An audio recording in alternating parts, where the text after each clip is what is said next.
For the longest time, we were exclusively resort people, basically avoiding cruises, not because we thought there was anything wrong with them, but because we preferred the freedom and flexibility that traveling by plane and the leisure that staying in a resort provided.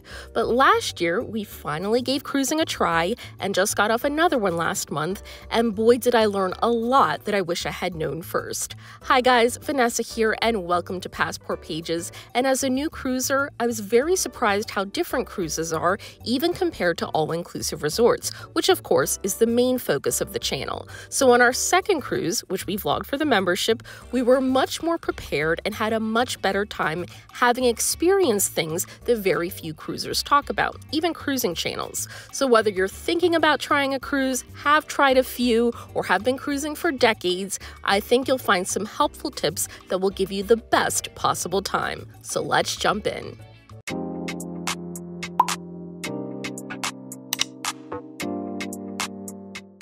So we're going to go through each tip in the order that we started our journey, and the first lesson I learned is many port hotels offer free cruise parking. When we tried our first cruise, we took an Uber in from about 55 minutes away, and it was pricey. So I knew the next time we cruised, I wanted to park, and pricing out the daily rate to park, it would be hundreds of dollars for a week-long cruise. So thankfully, I found out that many hotels near heavily trafficked ports, like Port Canaveral and Fort Lauderdale, offer very low daily rates for parking, like 1/3 of the cost of the parking garages. So we just booked a night stay, which I know sounds like it defeats the purpose of the savings, but if you have reward points, they have many Marriott and Hyatt properties that you can use for booking. You still come out ahead, and we personally saved $170. And the hotel even had a free shuttle to and from the port, which was great. So this is definitely a case-by-case basis. Certainly price out all your options, but in our case, we saved big versus our first cruise when I didn't know better. Next thing I discovered is the ship is the destination. Now, this might seem obvious to many of you, but I've heard many longtime cruisers who've been cruising for 25, 30 years say that back in the 80s and 90s, when ships were much smaller and entertainment and activity options were fewer, cruise ships were seen as an alternative transportation option to flying in order to see many ports and destinations. So the itinerary options were the focus. But needless to say, with the huge ships of today, with endless options for things to do, that's definitely no longer the case, as I, the resort girl, went in thinking, oh, this is a new way to see several countries. Definitely the only one who sees cruises that way.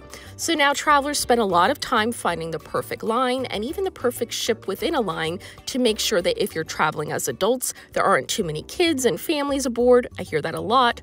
Or if you are traveling as a family, that everyone will be happy with all the options on board and sufficiently entertained. And the ports are basically a bonus or even afterthought, which really surprised me.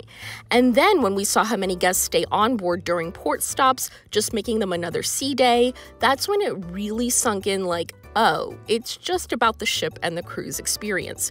Not that there's anything wrong with that, but definitely not the perspective that I had when I boarded my first cruise.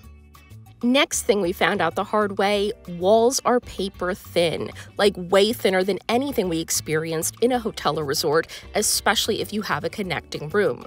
I always found myself whispering so as not to disturb our neighbors, because since we could hear their entire conversations, I figured they could of course hear ours. I didn't even want to turn the TV on at night. And you also hear people in the halls through the door. That was the biggest surprise, and it's constant. Kids running up and down the halls, people yelling down the hall to someone.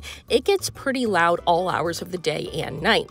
So piggybacking off this tip, the other tip we discovered, which will be controversial since most people advise the opposite, is balcony rooms are worth it. Whenever we wanted a bit of quiet or just a more private place to have a conversation or a meal or just a nice oasis to relax and enjoy the views, we definitely utilized our balcony quite a bit, like I said, especially for some quiet. Another your experience may vary tip, as I'm well aware that most people completely disagree and find them to be a waste of money, but we really enjoyed ours on our cruises so far and used them a lot as an extra living space. Next thing I really wished people talked about beforehand was the fact that cruise elevators are a nightmare. Like, people should just advise that unless you have mobility issues, just take the stairs, which is exactly what we were doing by the end of our first cruise. But we wasted so much time the first couple of days. I mean, we're talking like 20 minutes at a time, especially during peak hours like dinner time, just waiting shoulder to shoulder for an elevator. And it was especially upsetting to see cruisers in wheelchairs being like steamrolled by passengers to get on before them. Just so wrong. And please just wait for passengers to finish exiting before trying to get on. We saw that so much as well.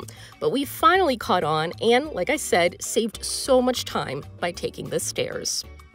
Now, this next one is my personal biggest wish I knew first, and many of you may disagree, but to me, it gets cold at night, even in the Caribbean.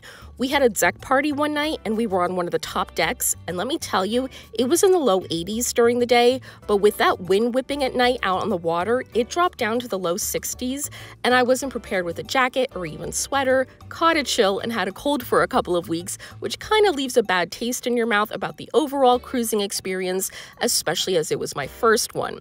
Yes, I live in a warm climate year-round state, so I am a lightweight, but I wish people had warned to pack a light jacket or sweater, even for a Caribbean cruise, because it's very different from visiting the Caribbean by land. Never needed to pack those things before.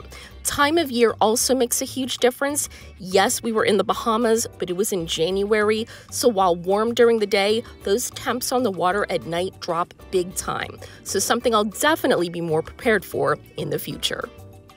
Next tip, shorter cruises equal party. So far, we've only taken 3 and 4 night cruises. We have a 1 week scheduled, which we'll be sharing.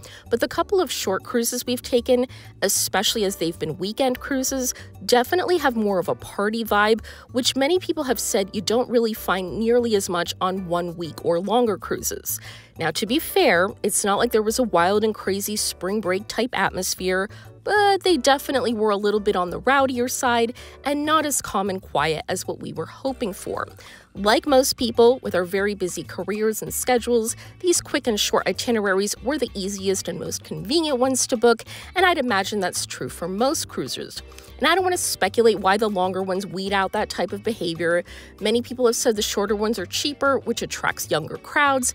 We didn't really see that, but who knows? Feel free to share your theories and experiences. But for now, while we loved the convenience of a quick and easy getaway, if we're looking for a peaceful and relaxing vacation, which is usually the case, we'll probably be choosing longer itineraries in the future.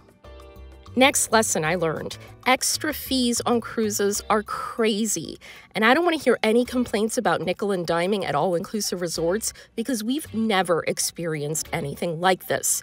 We legit walked away with an extra $1,000 in fees and onboard expenses, no souvenirs or anything like that, for just 4 nights, which we obviously hadn't planned for our first cruise, which didn't happen on the second one, so lesson very much learned, but a hard lesson for sure. It was shocking, and I think the biggest reason for my shock personally is cruise lines advertise ridiculously low fares, which is why everyone is doing them now. But that fare is just the tip of the iceberg of what you're paying, and the lack of transparency on some of these lines is just insane. The other thing, and I know this varies by line, but while we did prepay gratuities, much of the staff very much expected extra cash tips to be left in little envelopes they provided, in addition to what we paid beforehand. And while a couple of staff members did go above and beyond, so we tipped twice, I don't think that should be an expectation for all staff. So yeah, as a resort girl, I was not prepared at all because when we travel, we know what we're paying, and in many cases have not paid a single cent more once we arrived, and that's hardly the case on cruises. And continuing with this one, we had a big bill we wanted to settle before disembarking and found out the hard way to visit guest services during off-peak hours. The huge difference for me here, which is what I didn't take into account, is unlike resorts where guests are checking out at various staggered times, every single cruiser is leaving at the exact same time and wants to settle their bill beforehand, usually on the last night, which is a big mistake. So try to avoid those long lines by either visiting guest services very early in the morning, before 8 a.m., or late at night after 9 p.m. And if possible, try to settle your account either in the middle of your cruise when lines are shortest or at the very least, a couple of nights before disembarkation. Trust me, it makes a huge difference. And speaking of disembarkation, we learned right away on our very first cruise that it is chaos. And unfortunately, from what I've heard, this is true of most lines. We waited around for what felt like forever, about an hour after we had to be out of our cabins for our group to be called. And then when we were finally called, there's no real line or structure of any kind. It's just kind of a sea of people moving forward and just overall very disorganized. Now, this isn't a hack by any means, just a fact, but on our second cruise, we booked concierge and disembarkation was a breeze. Such a night and day difference as we were escorted off the ship first and we're on our way home in minutes. Like most of us, we definitely can't afford concierge every time, so we'll just have to be patient next time when we have to leave the ship like a bunch of cattle. And my conclusion when I got home from our first cruise was cruises are very different from all-inclusive resorts, but still enjoyable. Now, I've heard many people say they can be addictive. So many cruisers book their next one with a placeholder while still on board. That wasn't really my personal experience. I certainly enjoyed myself enough to book a couple more, but I waited for a while in between. And I guess I'm one of those rare travelers who enjoys the all-inclusive resort experience, but would still sprinkle a couple of cruises here and there from time to time. A lot of positives and negatives to cruises compared to the all-inclusive resort experience, but like I said, the only positive that makes a difference for me personally is being able to visit at least several countries in one trip, and for that reason alone, I'll still continue to give cruises a try. So I hope you enjoyed this video, which is certainly a departure for us. And if you have any cruise line recommendations that you think we should try, especially if you're a fan of all-inclusive resorts and find them to be a similar experience, please leave your suggestions as well as a thumbs up if you'd be interested in more cruise content. This is Vanessa for Passport Pages. Thank you so much for watching, and I hope to see you all very soon. Bye, everyone.